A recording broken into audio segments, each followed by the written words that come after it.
아기는 죽었어. 병원에서 죽었어. 더 이상 찾아오지 마. 경찰에 신고할 거야.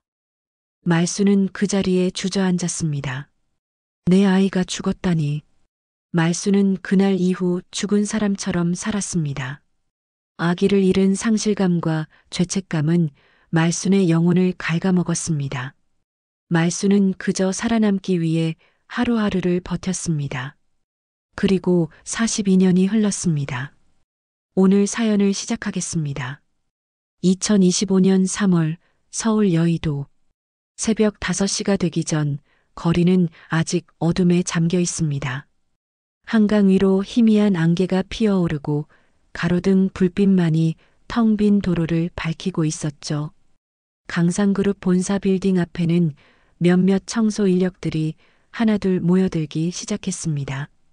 낡은 패딩 점퍼를 입은 사람들, 손에는 커피캔이나 보온병을 든 채 말없이 걸어오는 모습들. 윤말순도 그중 한 명이었습니다. 62살의 나이, 허리는 이미 오래전부터 곧게 펴지지 않았고 손등에는 세월의 흔적이 그대로 새겨져 있었습니다. 말수는 천천히 직원 출입구 쪽으로 걸어갔습니다. 무거운 청소도구가 든 가방을 어깨에 맨 채로요. 경비원이 고개를 끄덕이며 출입증을 확인했고 말수는 익숙한 듯 카드를 찍고 안으로 들어갔습니다. 지하 1층 청소 인력 대기실. 형광등 불빛 아래 낡은 의자들이 놓여 있었고 벽에는 근무 수칙과 안전 수칙이 적힌 종이들이 붙어 있었습니다. 이미 몇몇 동료들이 앉아 있었죠. 그 중에서도 조미자는 말순을 보자마자 반갑게 손을 흔들었습니다. 말순아, 어제 허리는 좀 괜찮아? 조미자는 63, 말순보다 1살 많았지만 둘의 관계는 나이를 따지지 않았습니다. 10년 넘게 같은 건물에서 같은 시간에 같은 일을 해온 사이였으니까요. 말수는 씁쓸하게 웃으며 가방을 내려놓고 의자에 앉았습니다. 그럭저럭이지 뭐. 파스 붙이고 자니까 좀 낫더라고. 그래도 병원은 가봐야지. 이 나이에 무리하면 안 돼. 말수는 고개를 저었습니다. 병원에 갈 돈도 시간도 아까웠으니까요. 살아온 세월이 그랬습니다. 아프면 참고 힘들면 견디고 그렇게 하루하루를 버텨내는 게 말순의 삶이었습니다. 조미자는 보온병 뚜껑을 열어 김이 모락모락 나는 차를 따라 말순에게 건넸습니다. 이거라도 마셔. 몸 좀 녹이고. 고마워, 미자야. 새벽 5시 30분 청소가 시작되었습니다. 조장이 구역을 나눠주었고 말수는 오늘도 20층부터 30층까지 담당이었습니다. 말수는 청소도구를 챙겨 들고 엘리베이터로 향했습니다. 조미자가 옆에서 함께 걸으며 말했습니다. 오늘은 30층 회장실 쪽도 해야 한대. 어제 야간에 회의가 있었나 봐. 두 사람은 엘리베이터에 올라탔습니다. 오래된 엘리베이터는 삐걱거리는 소리를 내며 천천히 올라갔습니다. 20층에 도착하자 말수는 먼저 내렸고 조미자는 25층까지 더 올라갔습니다. 말수는 복도 한쪽 끝에서부터 걸레질을 시작했습니다. 바닥에 물을 뿌리고 걸레로 닦아내고 다시 마른 걸레로 물기를 닦아내는 작업. 반복되는 동작이었지만 말순의 손길은 정성스러웠습니다. 유리창을 닦을 때는 더 조심스러웠습니다. 유리창에 얼룩이 남으면 관리팀에서 지적이 들어왔거든요. 말수는 신문지를 구겨서 유리창을 닦았습니다. 창밖으로는 서울의 빌딩 숲이 보였습니다. 아직 해가 뜨기 전이라 건물들의 윤곽만 희미하게 보였습니다. 말수는 잠시 멈춰서서 창밖을 바라봤습니다. 저 높은 빌딩들 안에서 일하는 사람들은 어떤 삶을 살까 하는 생각이 들었습니다. 화장실 청소는 가장 힘든 일이었습니다. 무릎을 꿇고 변기를 닦고 바닥을 쓸고 거울을 닦고 휴지를 채우고 방향제를 뿌리는 일. 말순의 무릎은 이미 오래전부터 시퍼렇게 멍이 들어 있었습니다. 하지만 불평할 수는 없었습니다. 이 일이라도 있어야 먹고 살 수 있었으니까요. 오전 8시쯤 휴게실에서 잠깐 쉬는 시간이 주어졌습니다. 말순은 구석자리에 앉아 보온병에 담아온 미지근한 차를 마셨습니다.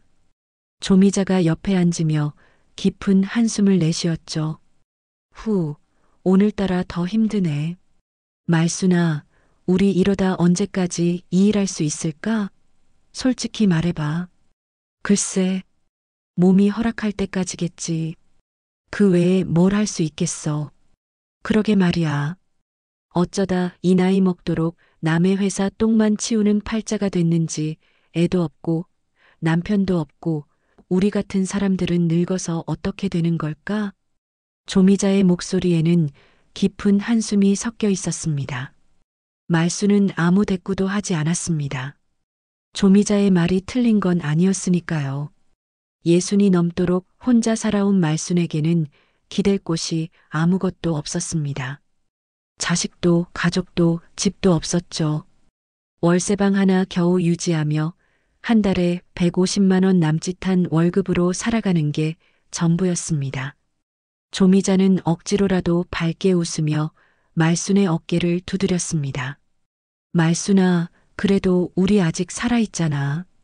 그게 어딘데? 숨 쉬고 있고 밥 먹고 있고 그것만으로도 감사한 거야.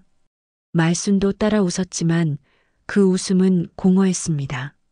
살아있다는 것이 뭐 그리 대단한 일인가 싶었으니까요. 그저 숨만 쉬고 있을 뿐 살아있다고 말할 수 있는 삶은 아니었습니다. 휴식 시간이 끝나고 말순은 다시 일터로 돌아갔습니다.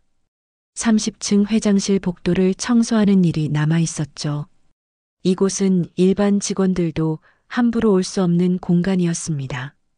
고요하고 넓은 복도, 값비싼 그림들이 걸린 벽, 그리고 한쪽 끝에 자리한 회장실.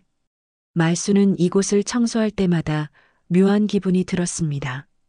말순은 걸레를 적셔 바닥을 닦기 시작했습니다.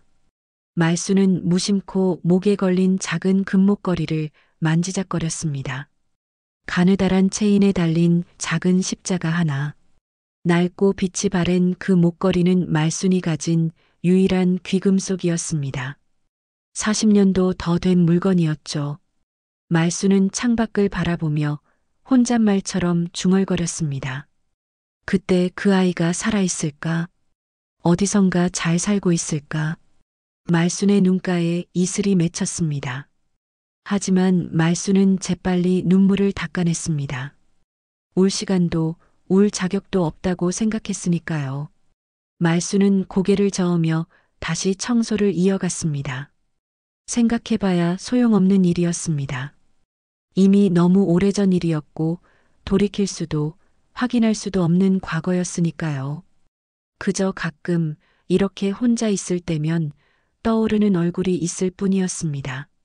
작고 붉은 얼굴로 울던 아기, 말순의 품에서 떨어져 나간 그 작은 생명. 말순은 목걸이를 다시 옷 안으로 집어넣었습니다. 그리고 아무 일도 없었다는 듯 청소를 마저 끝냈습니다. 오전 10시 청소가 모두 끝났습니다. 말순은 지하 대기실로 돌아가 도구를 정리하고 퇴근 준비를 했습니다. 조미자가 옆에서 옷을 갈아입으며 말했습니다. 말순아, 오늘 점심 같이 먹을래? 내가 김치찌개 끓여놨어. 응, 그래. 고마워. 두 사람은 나란히 건물을 나섰습니다. 바깥은 이미 환하게 밝아져 있었고 출근하는 사람들로 거리가 붐볐습니다. 정장을 입은 직장인들, 커피를 들고 바삐 걷는 사람들. 말순은 그 속을 천천히 걸으며 생각했습니다. 오늘도 내일도 모레도 똑같은 하루가 반복될 것입니다. 말순은 그렇게 믿고 있었습니다.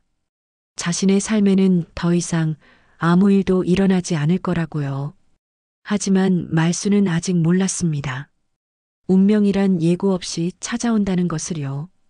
그로부터 사흘 후 말순은 다시 강산그룹 본사 청소를 나왔습니다.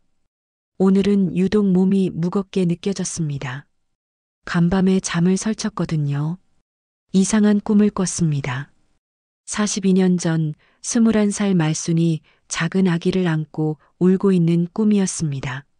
아기는 계속 울었고 말순은 아무리 달래도 아기를 조용히 만들 수가 없었습니다. 말순은 새벽에 식은땀을 흘리며 깼습니다. 꿈이었지만 너무나 생생했습니다. 가슴이 답답하고 숨이 막혔습니다. 말순은 한참을 침대에 앉아 있다가 겨우 정신을 추스르고 출근 준비를 했습니다. 오전 9시 말순은 30층 회장실 복도를 청소하고 있었습니다. 평소보다 일찍 이 구역을 맡게 되었습니다. 조장이 오늘은 회장님이 일찍 출근하신다고 해서 서둘러 청소를 끝내라고 했거든요. 말순은 복도 끝에서부터 차근차근 바닥을 닦아나갔습니다. 그때였습니다. 복도 끝에서 엘리베이터 도착 신호음이 들렸습니다. 말순은 고개를 들어 그쪽을 바라봤습니다. 엘리베이터 문이 천천히 열렸습니다. 그 안에서 한 남자가 걸어 나왔습니다. 검은색 정장을 입은 40대 초반의 남자.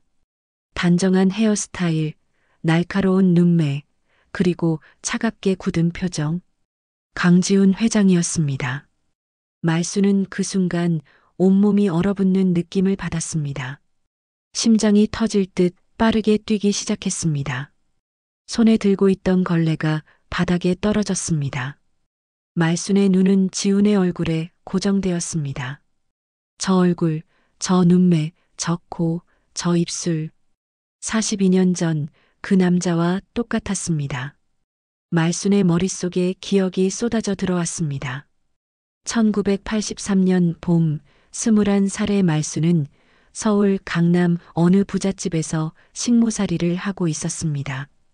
그 집에는 집주인 부부와 30대 딸, 그리고 아들이 살고 있었습니다.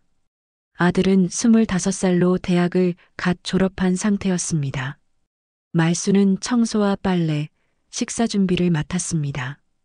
어느 날 밤이었습니다. 말순은 2층 복도를 청소하고 있었습니다. 집주인 부부는 외출 중이었고 딸은 친구 집에 놀러 갔습니다. 집에는 말순과 그 아들만 남아 있었습니다. 그때 그 일이 일어났습니다. 말순의 인생을 송두리째 바꿔놓은 그 끔찍한 일이요. 말순은 그날 밤을 평생 잊을 수 없었습니다. 도망치려 했지만 힘으로는 당할 수가 없었습니다. 비명을 질렀지만 아무도 없었습니다. 말순은 그날 이후 세상이 무너지는 것 같았습니다. 다음 날 말순은 집주인에게 말하려 했습니다. 하지만 그 남자의 누나가 말순을 불렀습니다. 30대 중반의 냉정한 여자였습니다. 그 여자는 말순에게 돈 몇 푼을 쥐어주며 말했습니다. 당장 짐 싸서 나가. 그리고 입 밖에 내면 네 인생은 끝이야. 누가 네 말을 믿겠어? 말순은 그날로 쫓겨났습니다. 갈 곳도 없었고 돈도 없었습니다. 말순은 변두리 쪽방에서 지냈습니다. 석 달 후 말순은 임신 사실을 알게 되었습니다. 말순은 절망했습니다. 주변 사람들은 모두 등을 돌렸습니다. 부모님마저 말순을 외면했습니다. 말순은 혼자 아이를 낳았습니다. 1984년 1월 작은 쪽방에서 혼자 아들을 낳았습니다. 아기는 건강하게 울었습니다. 말순은 그 울음소리를 들으며 눈물을 흘렸습니다. 비록 원치 않은 임심으로 낳은 아기지만 내 목숨을 다해 지켜내야겠다는 다짐을 했습니다. 하지만 출산 사흘 후 그 여자가 다시 나타났습니다. 그 사람의 누나였습니다. 그 여자는 말순의 방에 들어와 아기를 보더니 말했습니다. 이 아이 내가 데려갈게. 너는 키울 능력이 없잖아. 말순은 필사적으로 저항했습니다. 아기를 꼭 안고 놓아주지 않으려 했습니다. 하지만 그 여자는 2명의 남자를 데려왔고 그들은 말순을 제압했습니다. 말수는 울부짖으며 아기를 빼앗기지 않으려 했지만 소용없었습니다. 엄마, 내 아기, 제발. 말순의 비명은 쪽방 안에서만 울려 퍼졌습니다. 그 여자는 아기를 안고 냉정하게 말했습니다. 입양동의서에 도장 찍어. 안 그러면 당신은 아동유기죄로 고발될 거야. 갖은 협박으로 아이를 말순에게서 빼앗았습니다. 말순은 떨리는 손으로 도장을 찍었습니다. 눈물이 종이 위로 떨어졌습니다. 그 여자는 아기를 안고 떠났습니다. 아기의 울음소리가 점점 멀어져 갔습니다. 한 달 후 말수는 그 집을 찾아갔습니다. 아기가 어떻게 됐는지 알고 싶었습니다. 하지만 그 사람의 누나는 차갑게 말했습니다. 아기는 죽었어. 병원에서 죽었어. 더 이상 찾아오지 마. 경찰에 신고할 거야. 말수는 그 자리에 주저앉았습니다. 내 아이가 죽었다니. 말수는 그날 이후 죽은 사람처럼 살았습니다. 아기를 잃은 상실감과 죄책감은 말순의 영혼을 갉아먹었습니다. 말수는 그저 살아남기 위해 하루하루를 버텼습니다. 그리고 42년이 흘렀습니다. 지금 말순의 눈앞에 서 있는 강지훈. 저 얼굴은 말순을 짓밟았던 그 남자와 너무나 똑같았습니다. 말순의 머릿속에서 한 가지 생각이 번개처럼 스쳐 지나갔습니다. 설마 내 아이가 그때 죽은 게 아니었어? 설마 저 사람이? 말순은 현기증을 느꼈습니다. 다리에 힘이 풀렸습니다. 말순은 비틀거리며 벽을 짚으려 했지만 손이 미끄러졌습니다. 말순의 몸이 앞으로 쏠리며 바닥으로 쓰러졌습니다. 머리가 벽에 부딪히는 순간 말순의 의식이 흐려졌습니다. 저기요. 누가 좀 도와주세요. 지훈의 비서가 다급하게 소리쳤습니다. 지훈은 쓰러진 말순을 내려다봤습니다. 잠시 망설이다가 비서에게 지시했습니다. 구급차 불러. 빨리. 말순은 그대로 정신을 잃었습니다.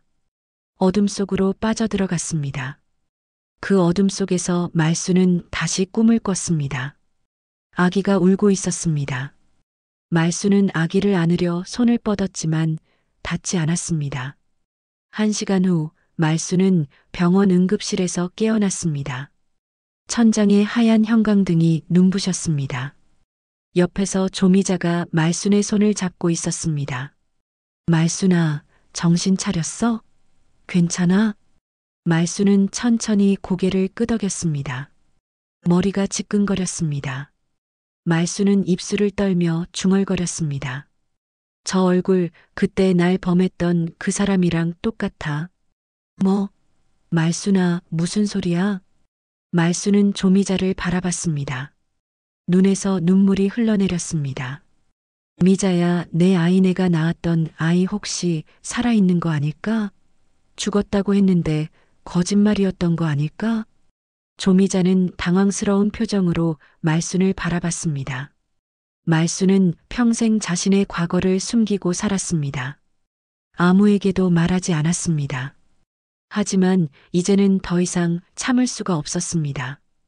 그날 밤 말순은 혼자 병실 창밖을 바라보며 생각했습니다. 강지훈, 저 사람이 혹시 자신의 아들일까? 저 얼굴이 왜 그 남자와 똑같은 걸까? 말순은 알아야 했습니다. 진실을 알아야 했습니다. 말순이 병원에 입원한 그날 밤 강상그룹 본사 회장실.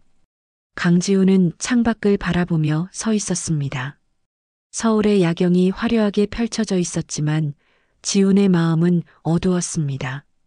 오늘 복도에서 쓰러진 청소부 여인. 지훈은 그 여인의 얼굴을 떠올렸습니다. 왜인지 모를 불안감이 가슴속에서 피어올랐습니다. 지훈은 최근 몇 달 동안 묘한 불안에 시달리고 있었습니다. 시작은 3달 전이었습니다. 고모 강미선이 급사했을 때부터였죠.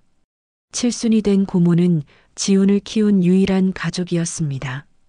지훈은 고모의 손에서 자랐습니다. 부모님은 지훈이 어릴 때 사고로 돌아가셨다고 들었습니다. 고모는 어린 조카를 키우며 강산그룹을 일궈냈습니다. 고모의 장례를 치르고 나서 지우는 고모의 집을 정리하기 시작했습니다. 그때 오래된 서류 상자를 발견했습니다.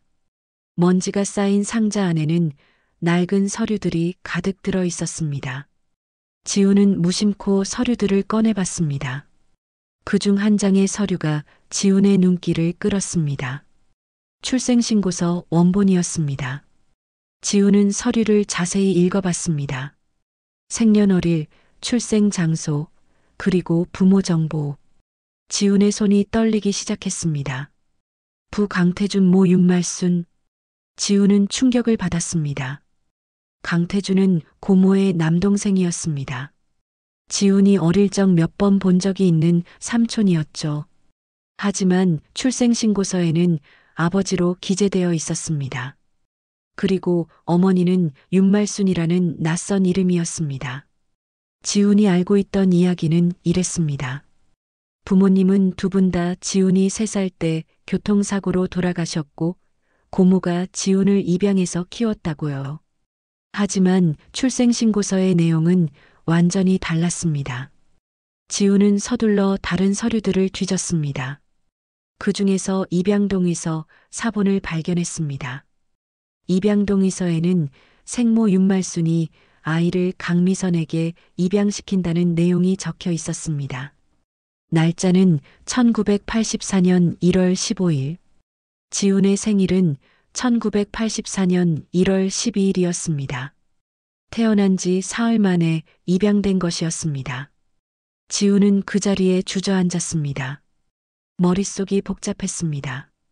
고모가 거짓말을 했다는 뜻이었습니다. 지훈의 친아버지는 삼촌 강태준이었고 어머니는 윤말순이라는 사람이었습니다. 그리고 지훈은 태어나자마자 고모에게 입양된 아이였습니다. 지훈은 그날 밤 잠을 이루지 못했습니다. 평생을 믿어왔던 모든 것이 거짓이었다는 사실이 충격적이었습니다. 삼촌이라고 알았던 사람이 친아버지였다니. 지훈은 진실을 알고 싶었습니다. 대체 무슨 일이 있었던 것인지. 지훈은 박 실장을 불렀습니다. 박 실장은 고모 시절부터 강산그룹에서 일한 측근이었습니다. 60대 초반의 노련한 인물이었죠. 지훈은 박 실장에게 출생신고서와 입양동의서를 보여주며 물었습니다. 박 실장, 이게 무슨 의미입니까? 제가 삼촌이라고 알았던 강태준이 제 친아버지였습니까? 박 실장은 서류를 보더니 얼굴이 굳어졌습니다. 한참 동안 침묵하다가 입을 열었습니다. 회장님, 이건 제가 답할 수 있는 문제가 아닙니다. 무슨 뜻입니까? 박 실장은 고모님과 오래 일하셨잖습니까? 분명 뭔가 아실 겁니다. 대체 무슨 일이 있었던 겁니까? 박 실장은 고개를 저었습니다. 저는 자세한 내용은 모릅니다. 회장님께서는 그냥 지금까지처럼 사시는 게 좋을 것 같습니다. 지훈은 화가 났습니다. 하지만 박 실장을 더 추궁하지 않았습니다. 대신 지훈은 개인적으로 조사를 시작했습니다.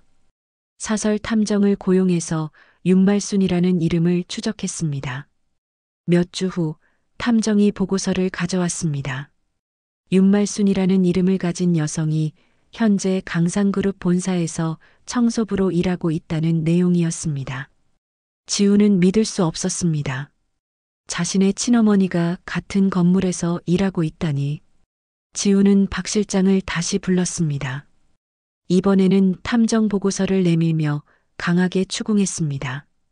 박 실장, 더 이상 숨기지 마십시오. 말해. 난 누구 아들이야? 박 실장은 더 이상 피할 수 없다는 듯 깊은 한숨을 내쉬었습니다. 한참을 망설이던 박 실장은 무거운 입을 열었습니다. 당신은 고모님의 친조카가 맞습니다. 친부는 강태준. 삼촌으로 알고 계신 그분이 친부이시고 친모는 당신 곁에 있습니다. 윤말순 씨입니다. 지훈의 얼굴이 창백해졌습니다. 박 실장은 조심스럽게 말을 이었습니다. 1983년 당시 윤말순 씨는 고모님 댁에서 식모로 일하고 계셨습니다. 그때 강태준 씨가 윤말순 씨를 성폭행했습니다. 고모님께서는 스캔들을 막기 위해 윤말순 씨를 쫓아내셨습니다. 지우는 그 말을 듣는 순간 온몸이 얼어붙었습니다. 삼촌이라고 알았던 사람이 어떤 인간이었는지 이제야 알게 된 것입니다. 박 실장은 계속해서 말했습니다. 강태준 씨는 자신이 윤말순 씨를 임신시켰다는 사실조차 몰랐습니다. 고모님께서 철저히 숨기셨으니까요. 윤말순 씨가 아이를 낳자마자 고모님께서 데려오셨고 윤말순 씨에게는 아이가 병원에서 죽었다고 거짓말하셨습니다. 그럼 강태준은 제 존재를 몰랐다는 겁니까? 그렇습니다. 강태준 씨는 고모님이 어디선가 아이를 입양했다고만 알고 있었습니다. 회장님께 관심도 없었습니다. 그는 술과 여자로 매일을 보냈습니다. 고모님께서 사업을 일구시는 동안 강태준 씨는 유흥에만 빠져 지냈죠. 지우는 자리에서 일어나 창가로 걸어갔습니다. 손이 떨렸습니다. 박 실장은 말을 이었습니다. 강태준 씨는 30대 중반이 되도록 정신을 못 차렸습니다. 그러다 1992년 술에 취한 채 운전을 하다 교통사고로 사망했습니다. 회장님이 8살 때였죠. 지우는 기억을 떠올렸습니다. 8살 때 삼촌의 장례식에 갔던 기억이 희미하게 남아 있었습니다. 고모는 지훈에게 삼촌이 교통사고로 돌아가셨다고만 말했습니다. 지훈은 삼촌과 거의 대화를 나눈 적이 없었습니다. 삼촌은 집에 오면 항상 술에 취해 있었고 지훈을 거들떠보지도 않았습니다. 그 사람은 저를 한 번이라도 아들로 생각한 적이 있습니까? 박 실장은 고개를 저었습니다. 없습니다. 강태준 씨는 자신이 저지른 일에 대해 아무런 책임도 지지 않았습니다. 윤말순 씨가 어떻게 됐는지, 아이가 태어났는지 아무것도 모르고 죄의식도 없이 그저 자기 쾌락만 추구하며 살았습니다. 지우는 복잡한 감정에 휩싸였습니다. 분노, 슬픔, 혼란. 자신의 친아버지는 무책임한 인간이었고 어머니는 평생을 고통 속에서 살았습니다. 어머니는 자식이 죽었다고 믿으며 42년을 살아왔습니다. 지우는 깨달았습니다. 어머니가 자신의 얼굴을 보고 쓰러진 이유를. 지우는 아버지 강태준을 닮았을 것입니다. 어머니는 자신을 성폭행했던 그 남자의 얼굴을 평생 잊지 못했을 것입니다. 그리고 오늘 그 얼굴과 똑같은 사람을 보고 충격을 받은 것입니다. 지우는 가슴이 아팠습니다. 자신의 존재 자체가 어머니에게는 고통일 수도 있다는 생각이 들었습니다. 지우는 창밖을 바라보며 생각했습니다. 어떻게 해야 할까? 어머니를 만나야 할까? 지우는 그날 밤 내내 잠들지 못했습니다. 일주일 후 말수는 병원에서 퇴원했습니다. 의사는 과로와 스트레스로 인한 일시적 쇼크라고 진단했습니다. 말수는 며칠 쉬라는 의사의 권유를 무시하고 바로 출근하려 했습니다. 하지만 조미자가 강하게 말렸습니다. 말수나 그래도 며칠은 쉬어야지. 또 쓰러지면 어떡해? 괜찮아. 일 안 하면 돈이 안 나오잖아. 월세도 내야 하고. 결국 말수는 사흘 후 다시 출근했습니다. 하지만 예전과는 달랐습니다. 말수는 30층에 올라가는 것이 두려웠습니다. 다시 그 얼굴을 마주칠까봐 불안했습니다. 말수는 조장에게 부탁해서 당분간 다른 층을 담당하게 해달라고 했습니다. 왜? 무슨 일 있어? 아니에요. 그냥 허리가 아파서 계단 오르내리기 힘들어요. 조장은 흔쾌히 허락했습니다. 말수는 2층부터 10층까지를 맡게 되었습니다. 말수는 안도했습니다. 이제 그 사람을 마주칠 일은 없을 것 같았습니다. 하지만 말순의 마음은 편하지 않았습니다. 밤마다 잠을 설쳤습니다. 꿈속에서 계속 그 얼굴이 나타났습니다. 강태준의 얼굴, 그리고 강지훈의 얼굴. 두 얼굴이 겹쳐 보였습니다. 말수는 생각했습니다. 혹시 강지훈이 정말 자신의 아들일까? 아니면 그냥 닮은 사람일 뿐일까? 말수는 알고 싶었습니다. 하지만 어떻게 알아낼 수 있을까요? 42년 전 고모는 분명히 말했습니다. 아이는 죽었다고. 하지만 거짓말이었다면? 말수는 혼란스러웠습니다. 며칠 후 말수는 용기를 내서 조미자에게 조심스럽게 물어봤습니다. 미자야, 내가 혹시 우리 회장님에 대해서 뭐 아는 거 있어? 회장님? 강지훈 회장님 말하는 거야? 글쎄, 나도 잘 모르지. 그냥 고모 손에서 자랐다는 얘기는 들었어. 부모님은 일찍 돌아가셨다던가. 말순의 가슴이 철렁했습니다. 고모 손에서 자랐다니. 말순이 기억하는 그 고모, 강미선. 말순은 입술을 깨물었습니다. 그 고모가 어떤 사람이었는데? 강미선 여사? 몇 달 전에 돌아가셨잖아. 엄청 대단한 사람이었대. 혼자서 강상그룹을 일궈냈다고 하더라. 근데 왜 그래? 갑자기 회장님 얘기를 하고 그래? 말수는 고개를 저었습니다. 아니야, 그냥 궁금해서. 말수는 더 이상 물어볼 수 없었습니다. 조미자에게 자신의 과거를 말할 수도 없었습니다. 말수는 그저 혼자 답답함을 삼켰습니다. 그날 밤 말수는 쪽방에 혼자 앉아 있었습니다. 낡은 금목걸이를 꺼내 손에 쥐고 한참을 바라봤습니다. 이 목걸이는 말순이 아기를 낳기 전 아기가 태어나면 목에 걸어주려고 사두었던 목걸이였습니다. 아기의 행운을 빌며 목에 걸어주려고 했었죠. 하지만 아기는 사흘 만에 빼앗겼고 말순에게는 이 목걸이만 남았습니다. 정말 살아있는 거니? 내 아가가? 말순은 눈물을 흘렸습니다. 42년 동안 참았던 눈물이 쏟아져 나왔습니다. 같은 시각 강상그룹 본사 회장실. 지우는 서류를 보고 있었지만 집중할 수 없었습니다. 머릿속은 온통 윤말순 생각뿐이었습니다. 일주일 전 복도에서 쓰러진 그 여인. 자신의 친어머니. 지우는 박 실장에게 윤말순의 근황을 알아보라고 지시했습니다. 박 실장은 말순이 퇴원해서 다시 출근했다고 보고했습니다. 하지만 30층 청소는 더 이상 맞지 않는다고 했습니다. 지우는 복잡한 심경이었습니다. 어머니를 만나고 싶었습니다. 하지만 뭐라고 말해야 할지 몰랐습니다.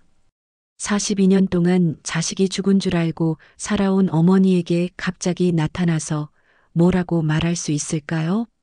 며칠을 고민하던 지우는 결심했습니다. 어머니를 찾아가기로. 지우는 박 실장에게 윤말순의 주소를 알아내라고 지시했습니다. 박 실장은 난색을 표했습니다. 회장님, 신중하셔야 합니다. 갑자기 나타나시면 윤말순 씨께서 놀라실 겁니다.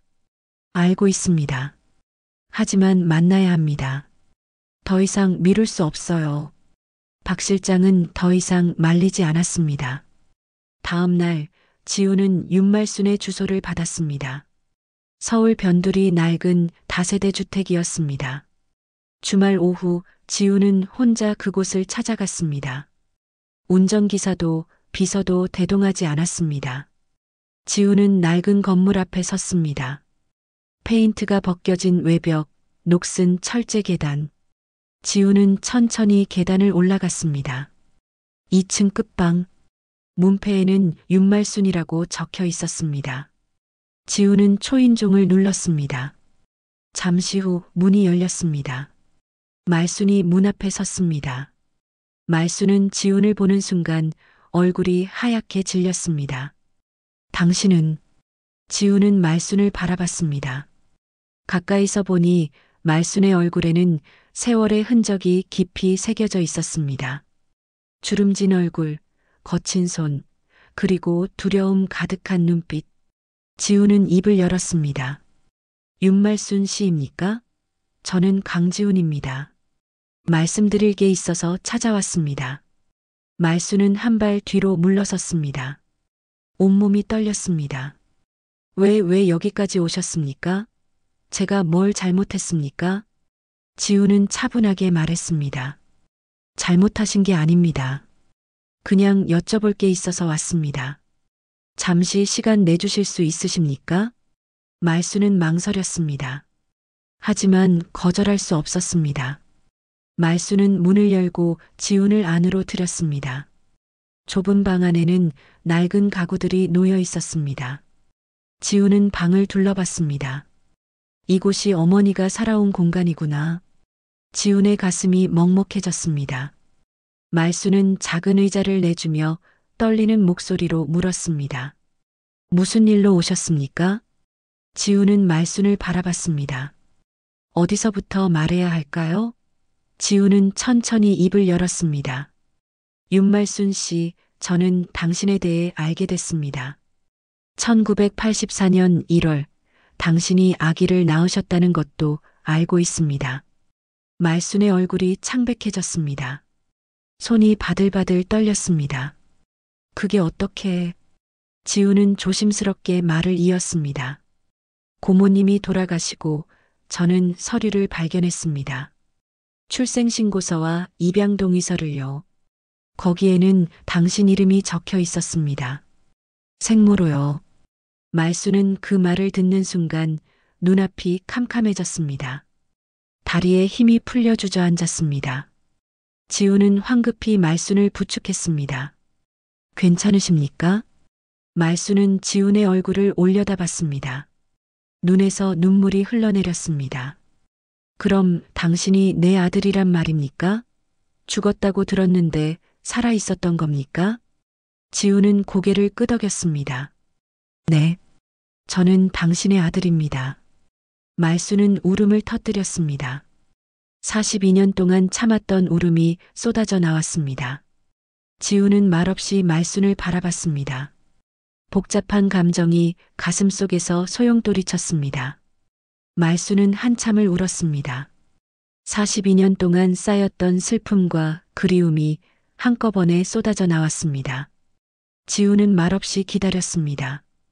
어머니의 눈물을 바라보며 지훈의 가슴도 아팠습니다. 잠시 후 말순은 겨우 울음을 멈추고 지훈을 바라봤습니다. 떨리는 손으로 지훈의 얼굴을 만지려다 멈췄습니다. 정말 내 아들이 맞습니까? 내가 낳았던 그 아기가? 네, 맞습니다. 말수는 다시 눈물을 흘렸습니다. 하지만 이번에는 조금 다른 감정이 섞여 있었습니다. 기쁨과 슬픔이 동시에 밀려왔습니다. 그 여자가 강미선이가 거짓말을 했던 거였구나. 내 아기가 죽었다고 병원에서 죽었다고 했는데. 지우는 고개를 끄덕였습니다. 고모는 저를 데려가서 키웠습니다. 부모가 일찍 돌아가셨다고 거짓말하고 저를 키웠습니다. 말수는 입술을 깨물었습니다. 분노가 치밀어 올랐습니다. 하지만 동시에 복잡한 감정도 들었습니다. 강미선이 지훈을 잘 키워준 것도 사실이었으니까요. 그럼 당신은 지금까지 잘 살아온 겁니까? 지훈은 잠시 망설이다 대답했습니다. 네. 부족한 것 없이 자랐습니다. 고모는 저를 엄하게 키웠지만 좋은 교육을 받게 해주셨습니다. 말수는 고개를 끄덕였습니다. 그것만으로도 감사했습니다. 적어도 아들은 고생하지 않고 살았으니까요. 그래요. 다행이네요. 내가 키웠으면 제대로 먹이지도 입히지도 못했을 거예요. 지우는 말순의 말에 가슴이 아팠습니다. 말순은 자신을 자책하고 있었습니다. 지우는 조심스럽게 물었습니다. 어머니 그때 일에 대해서 여쭤봐도 되겠습니까? 말순의 얼굴이 굳어졌습니다. 그때 일, 평생 잊고 싶었던 그날 밤. 하지만 아들이 묻는다면 대답해야 했습니다. 말수는 천천히 입을 열었습니다. 나는 1983년 봄부터 강미선 집에서 식모로 일했어요. 그 집에는 강미선과 그 남동생 강태준이 살고 있었죠. 어느 날 밤 강태준이 말수는 말을 잊지 못했습니다. 그날 밤의 기억이 너무 생생했습니다. 지우는 말순의 고통을 알 수 있었습니다. 괜찮습니다. 더 말씀하지 않으셔도 됩니다. 저는 이미 알고 있습니다. 말수는 고개를 숙였습니다. 미안해요. 당신은 그런 식으로 태어났어요. 내가 원해서 낳은 아이가 아니었어요. 하지만 그래도 당신을 낳았을 때는 기뻤어요. 작은 생명이 내 품에 있다는 게 신기하고 행복했어요. 지우는 말순의 말을 듣고 가슴이 먹먹해졌습니다. 어머니는 자신을 사랑했습니다. 어떤 상황에서 임신했든 어머니는 자신을 사랑했습니다. 고맙습니다. 저를 낳아주셔서. 말수는 지훈을 바라봤습니다. 그 말에 위로받았습니다. 말수는 목걸이를 꺼내 지훈에게 보여줬습니다. 이거 당신을 아니 너를 낳고 목에 걸어주려고 샀던 목걸이야. 당신을, 아니 너를 빼앗긴 후 평생 간직하고 살았어. 네가 살아있다는 걸 몰랐지만 그래도 이걸 보면 네 생각이 났어. 지우는 낡은 금목걸이를 바라봤습니다. 어머니가 평생 간직해온 것. 지훈의 눈가가 뜨거워졌습니다. 하지만 그때 말순의 표정이 갑자기 어두워졌습니다. 말순은 조심스럽게 물었습니다. 그런데 왜 지금 와서 나를 찾아왔어? 42년 동안 잘 살아왔잖아. 이제 와서 나 같은 청소부 어미가 필요해? 지우는 당황했습니다. 말순의 목소리에는 두려움이 섞여 있었습니다. 저는 그냥 진실을 알고 싶었습니다. 그리고 어머니를 만나고 싶었습니다. 진실을 알고 나서 뭘 하려고? 나를 회사에서 쫓아내려고? 아니면 입막음하려고 돈을 주려고? 지우는 고개를 저었습니다. 아닙니다. 저는 그런 생각이 전혀. 하지만 말수는 벌떡 일어났습니다. 목소리가 높아졌습니다. 나는 너한테 아무것도 바라지 않아. 돈도 필요 없고 인정도 필요 없어. 그냥 이대로 살게 내버려둬. 지우는 이해할 수 없었습니다. 왜 어머니는 자신을 거부하는 걸까요? 어머니, 저는 어머니라고 부르지 말고. 말순의 목소리가 떨렸습니다. 말순은 지훈의 얼굴을 똑바로 바라봤습니다. 네 얼굴을 보면 그 사람이 생각나. 날 짓밟았던 강태준이. 너는 그 사람을 너무 닮았어. 얼굴도 목소리도 눈빛도 다 똑같아. 지훈은 그 말을 듣는 순간 얼어붙었습니다. 자신의 존재가 어머니에게 상처가 된다는 것을. 지훈은 아무 말도 할 수 없었습니다. 말수는 계속 말했습니다. 나는 너를 미워하지 않아. 너는 아무 잘못도 없으니까. 하지만 너를 보니 마음이 아파. 42년 전 그날 밤이 생각나서. 그러니 제발 나를 찾지 마. 말수는 문을 열었습니다. 지훈에게 나가라는 뜻이었습니다. 지훈은 천천히 일어났습니다. 할 말을 찾을 수 없었습니다. 죄송합니다. 제가 생각이 짧았습니다. 지훈은 문 밖으로 나갔습니다. 뒤에서 문이 닫히는 소리가 들렸습니다.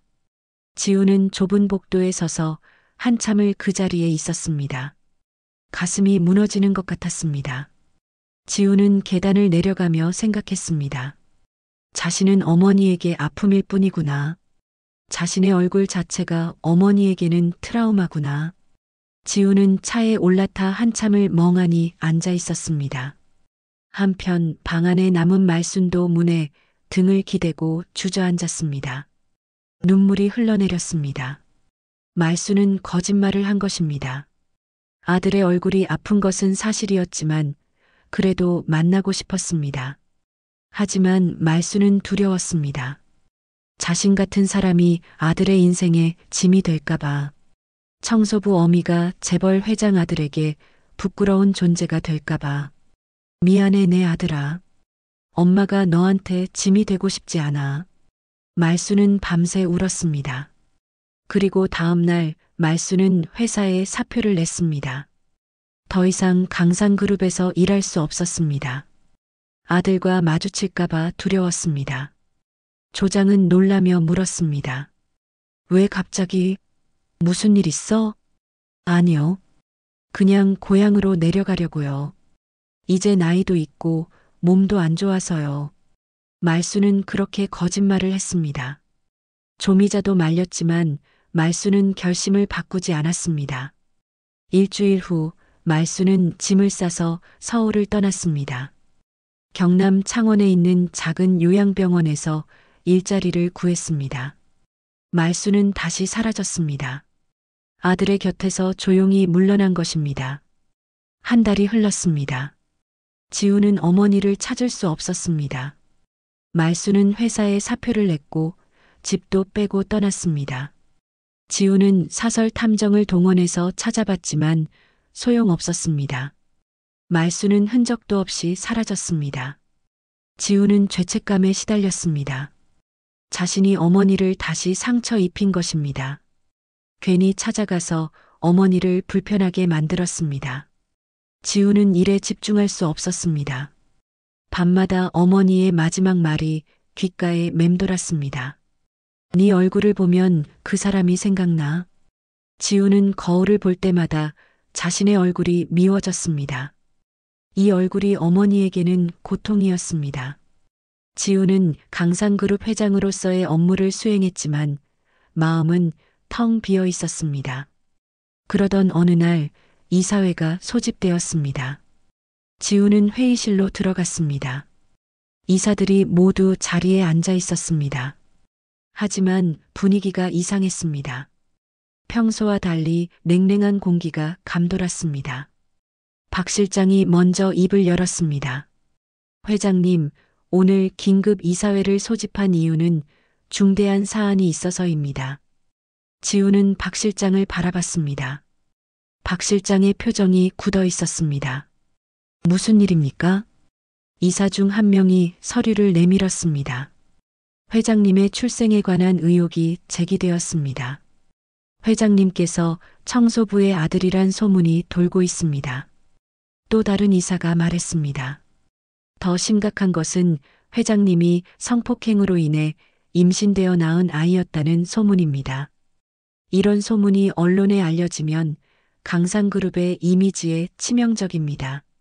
지우는 주먹을 쥐었습니다. 분노가 치밀어 올랐습니다. 누가 이런 정보를 흘렸습니까? 박 실장이 대답했습니다. 죄송합니다, 회장님. 제가 실수로 정보가 유출되었습니다. 지우는 믿을 수 없었습니다. 박 실장이? 평생 고모를 모셨던 박 실장이 배신을 했다니? 박 실장, 당신이 왜? 박 실장은 천천히 고개를 들었습니다. 그의 눈빛에는 냉기가 서려 있었습니다. 회장님, 저는 강미선 여사께 평생을 바쳤습니다. 하지만 여사께서는 제게 아무것도 남기지 않으셨습니다. 모든 걸 당신에게 주셨죠. 성폭행으로 태어난 아이에게. 지우는 박 실장의 본심을 이제야 알게 되었습니다. 박 실장은 오랫동안 불만을 품고 있었던 것입니다. 그래서 이사들에게 제 출생의 비밀을 말한 겁니까? 박 실장은 비웃었습니다. 그뿐만이 아닙니다. 저는 이미 증거를 확보했습니다. 강미선 여사께서 수십 년간 회사 자산을 유용한 증거까지요. 당신을 키우는데 회사 돈을 불법으로 사용했다는 증거 말입니다. 이사들이 웅성거렸습니다. 지우는 박 실장을 노려봤습니다. 당신이 이 모든 걸 계획한 겁니까? 나를 회장 자리에서 끌어내리기 위해? 박 실장은 고개를 끄덕였습니다. 강산그룹은 성폭행범의 아들이 운영할 곳이 아닙니다. 이사회는 이미 결정했습니다. 회장님께서는 사퇴하시는 게 좋을 겁니다. 지우는 이사들을 둘러봤습니다. 몇몇은 고개를 숙이고 있었고 몇몇은 냉담한 표정으로 지훈을 바라봤습니다. 지훈은 외로웠습니다.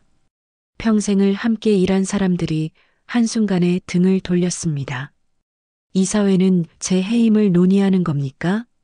한 이사가 대답했습니다. 그렇습니다. 회장님의 출생 배경은 강산그룹의 신뢰도에 치명적입니다. 주주들도 고객들도 언론도 받아들이지 않을 것입니다. 지우는 자리에서 일어났습니다. 알겠습니다. 하지만 제가 쉽게 물러서지는 않을 겁니다. 저는 정당하게 이 자리를 물려받았고 강산그룹을 성장시켰습니다. 제 출생이 어떻든 그건 제 능력과는 무관합니다. 박 실장이 냉소를 지었습니다. 능력이요? 회장님은 태생부터 잘못되었습니다. 범죄자의 아들이 무슨 능력이 있겠습니까? 지우는 더 이상 참을 수 없었습니다. 하지만 화를 내는 대신 지우는 차갑게 말했습니다. 이사회는 제 해임안을 상정하십시오. 저는 정식 절차를 밟겠습니다. 그리고 박 실장, 당신이 저지른 배임과 정보 유출에 대해서도 법적 조치를 취하겠습니다. 지우는 회의실을 나갔습니다. 복도를 걷는 지훈의 발걸음은 무거웠습니다. 회장실로 돌아온 지훈은 의자에 앉아 창밖을 바라봤습니다. 모든 것이 무너지고 있었습니다. 그날 밤 지훈은 혼자 술을 마셨습니다. 평생 술을 거의 마시지 않았던 지훈이었지만 오늘만큼은 술이 필요했습니다. 지훈은 생각했습니다. 어머니는 지금 어디에 계실까?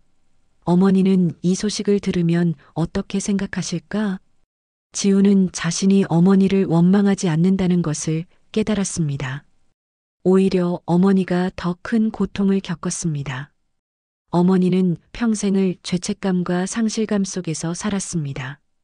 그리고 지금도 어디선가 혼자 외롭게 살고 계실 것입니다. 다음 날 언론에 기사가 터졌습니다. 강산그룹 회장의 출생 스캔들. 기사에는 지훈이 성폭행으로 태어난 아이라는 내용이 적나라하게 나왔습니다. 댓글은 악플로 가득 찼습니다. 재벌도 알고 보면 더럽네. 성폭행범의 아들이 회장이라니. 강산그룹 제품 불매해야지. 지훈은 기사를 보며 참담했습니다. 자신의 출생이 이렇게 세상에 드러난 것입니다. 하지만 더 걱정되는 것은 어머니였습니다. 어머니도 이 기사를 보실까? 어머니는 얼마나 상처받으실까? 지훈은 다시 어머니를 찾기로 결심했습니다. 이번에는 어머니에게 사과하고 싶었습니다. 그리고 어머니를 지키고 싶었습니다. 세상이 등을 돌리더라도 적어도 어머니만은 곁에 두고 싶었습니다. 지훈은 다시 사설 탐정을 불렀습니다. 이번에는 전국을 샅샅이 뒤지라고 지시했습니다. 어머니를 반드시 찾아야 했습니다. 한편 경남 창원의 요양병원. 말수는 작은 방에서 텔레비전 뉴스를 보고 있었습니다. 화면에는 아들 지훈의 얼굴이 나왔습니다. 앵커가 말했습니다. 강산그룹 강지훈 회장의 출생 스캔들로 파문이 일고 있습니다. 말수는 화면을 보며 눈물을 흘렸습니다. 아들이 고통받고 있었습니다. 말순 때문에. 말수는 자신을 원망했습니다. 미안해 내 아들아. 엄마 때문에 내가 이런 고통을 받는구나. 말수는 결심했습니다. 더 이상 숨어 있을 수 없다고. 아들을 지켜야 한다고. 일주일 후 지훈은 탐정으로부터 연락을 받았습니다. 윤말순을 찾았다는 것이었습니다. 경남 창원의 한 요양병원에서 보조 인력으로 일하고 있었습니다. 지훈은 즉시 창원으로 향했습니다. 차로 4시간을 달려 도착한 곳은 작은 요양병원이었습니다. 낡은 건물이었지만 깨끗하게 관리되고 있었습니다. 지훈은 병원 안으로 들어갔습니다. 접수 직원에게 윤말순을 찾는다고 말했습니다. 윤말순 씨요? 지금 환자분들 식사 보조하고 계실 거예요. 2층 식당에 계실 겁니다. 지훈은 2층으로 올라갔습니다.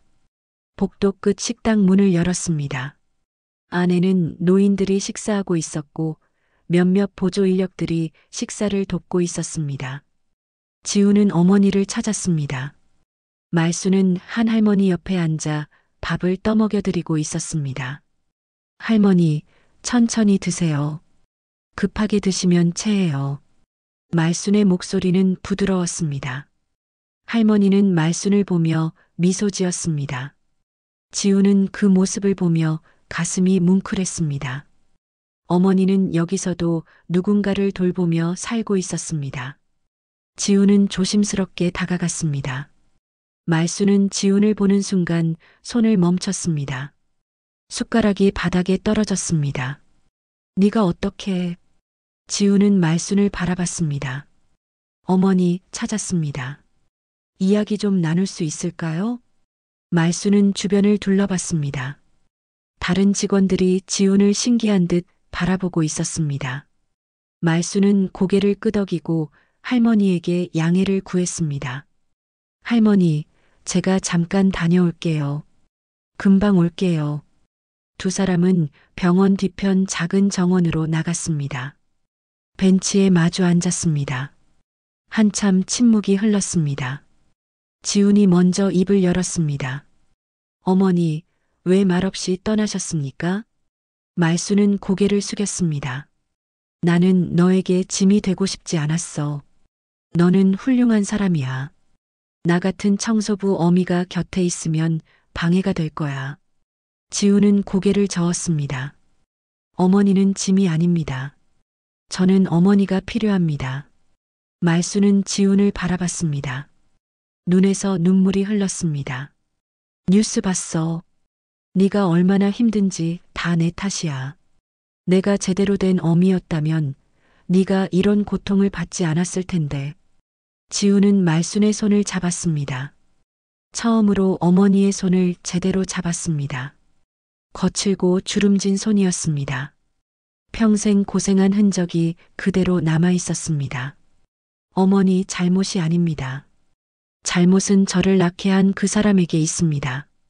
그리고 진실을 숨긴 고모에게 있습니다.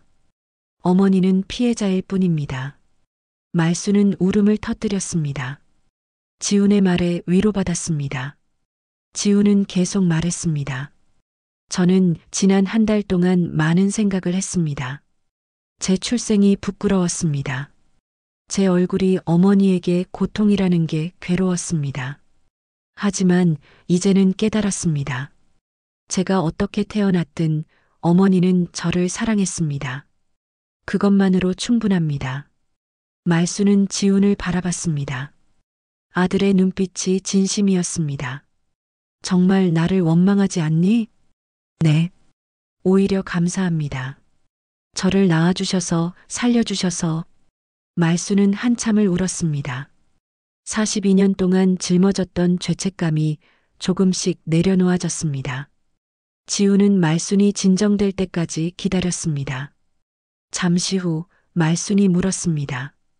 그런데 회사는 어떻게 됐어? 뉴스에서 이사회가 너를 해임하려 한다고 들었어. 지훈은 쓴웃음을 지었습니다. 네. 박 실장이 배신했습니다. 제 출생의 비밀을 이사들에게 폭로했고 언론에도 흘렸습니다. 이사회는 제 해임을 논의하고 있습니다.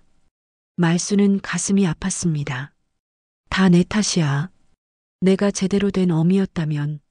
지우는 고개를 저었습니다. 아닙니다.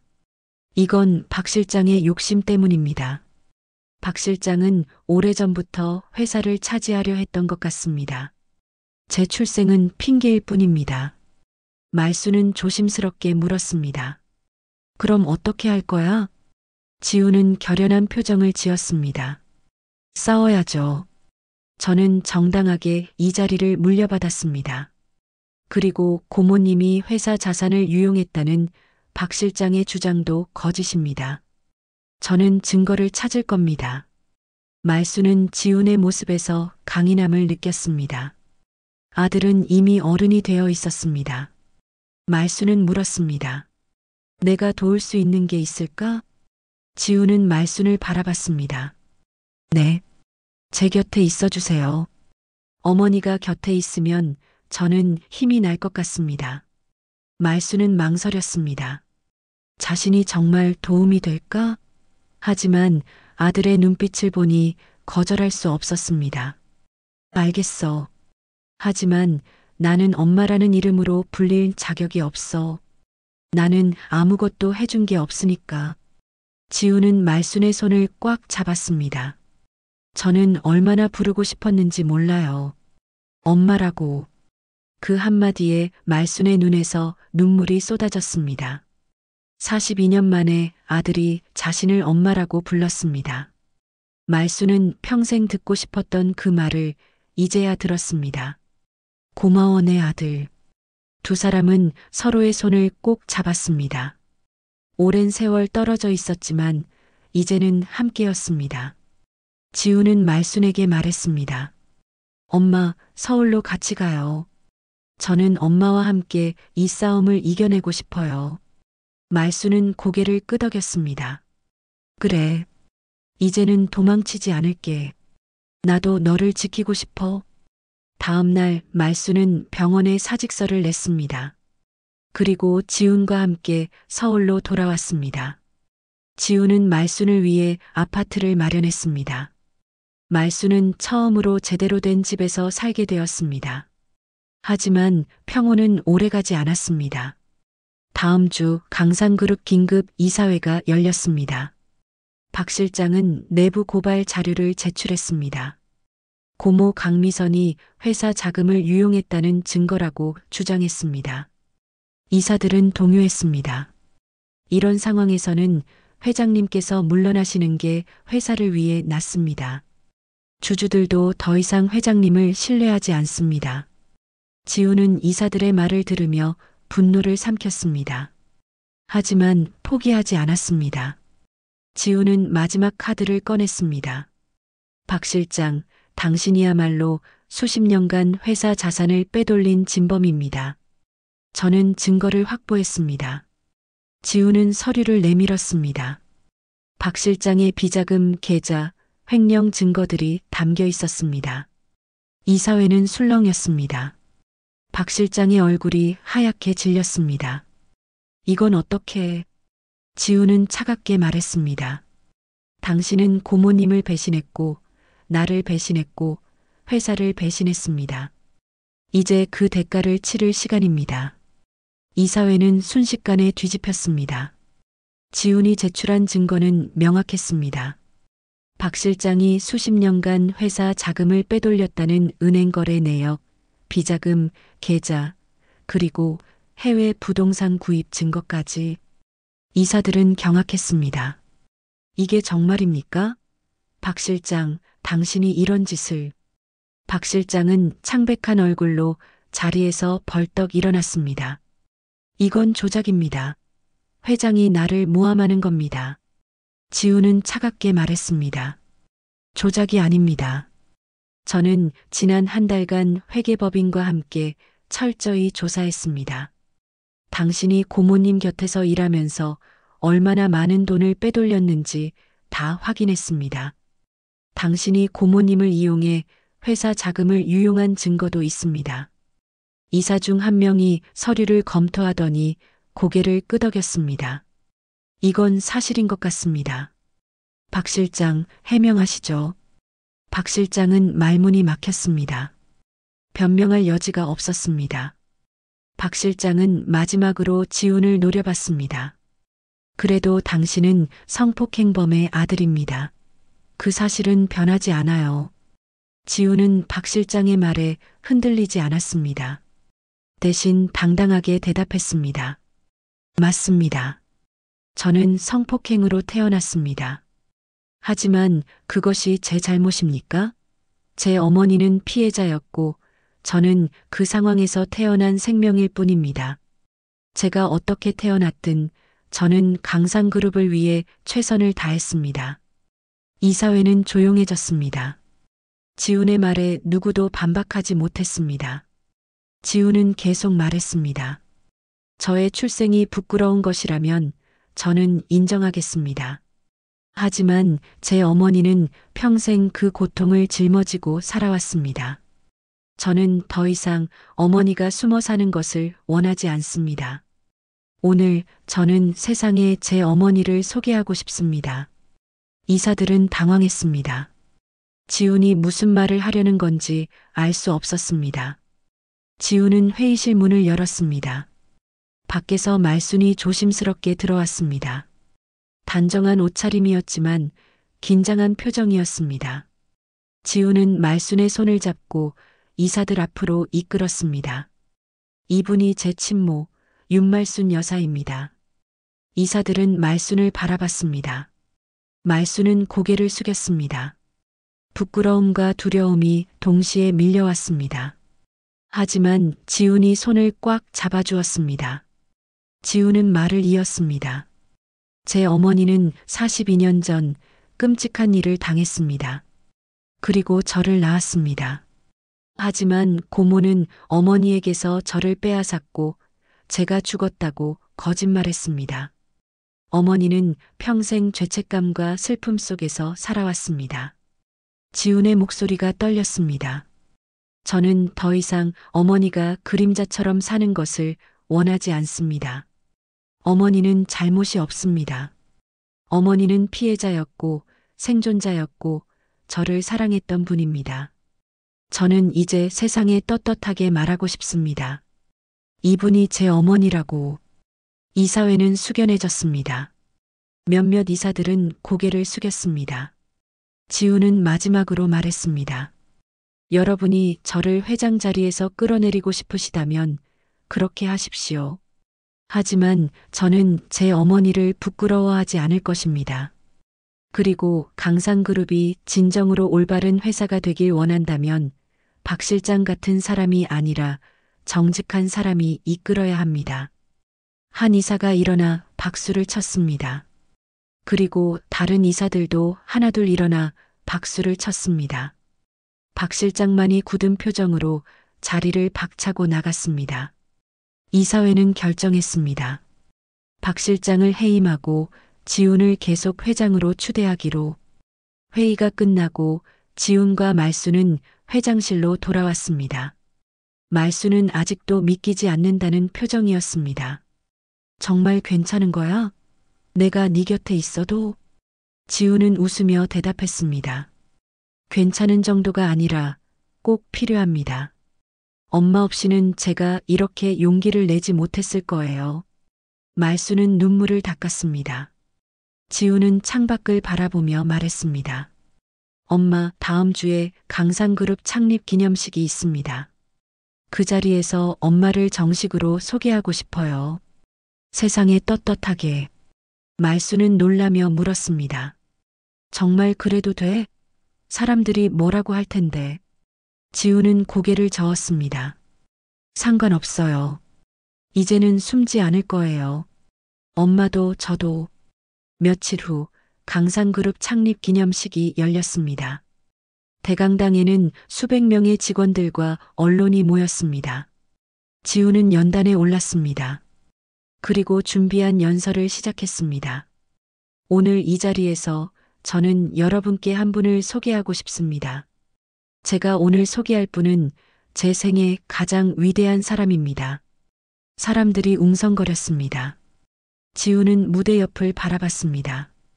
바로 제 어머니 윤말순 여사입니다. 수줍게 단정한 옷차림의 말순이 걸어 나왔습니다. 플래시가 터졌습니다. 카메라가 말순을 향했습니다. 말순은 긴장했지만 지훈이 손을 내밀자 용기를 냈습니다. 두 사람은 나란히 섰습니다. 지훈은 말을 이었습니다. 저의 어머니는 평생 고통 속에서 살아왔습니다. 저를 지키지 못했다는 죄책감, 자식을 잃었다는 슬픔을 안고 살아왔습니다. 하지만 어머니는 살아남았고 저와 다시 만났습니다. 저는 이제 세상에 말하고 싶습니다. 이분이 제 어머니라고. 그리고 저는 어머니가 자랑스럽습니다. 사람들의 시선이 쏟아졌습니다. 하지만 그 시선 속에는 비난보다 감동이 더 많았습니다. 몇몇 사람들은 눈물을 닦았습니다. 지훈은 말순을 바라보며 말했습니다. 엄마, 사랑해요. 그리고 감사해요. 저를 낳아주시고 저를 포기하지 않으셔서. 말수는 더 이상 참을 수 없었습니다. 아들을 껴안으며 울었습니다. 지훈도 어머니를 꼭 안았습니다. 42년 만에 두 사람은 진짜 모자가 되었습니다. 박수 소리가 울려 퍼졌습니다. 처음에는 조심스럽게, 그러다 점점 더 크게. 강당 전체가 박수로 가득 찼습니다. 말수는 더 이상 버려진 청소부가 아니었습니다. 자신의 이름과 존재를 되찾은 존엄한 사람, 한 명의 엄마였습니다. 그날 이후 말수는 지훈과 함께 살았습니다. 지훈은 어머니를 위해 작은 카페를 열어주었습니다.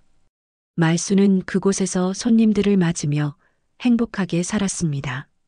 가끔 조미자가 찾아왔고 두 사람은 옛날 이야기를 나누며 웃었습니다. 지훈은 강상그룹을 더욱 성장시켰습니다. 그리고 사회적 약자를 돕는 재단을 만들었습니다.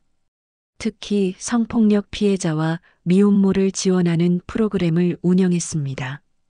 어머니의 아픔이 헛되지 않도록 지훈은 세상을 조금씩 바꿔나갔습니다.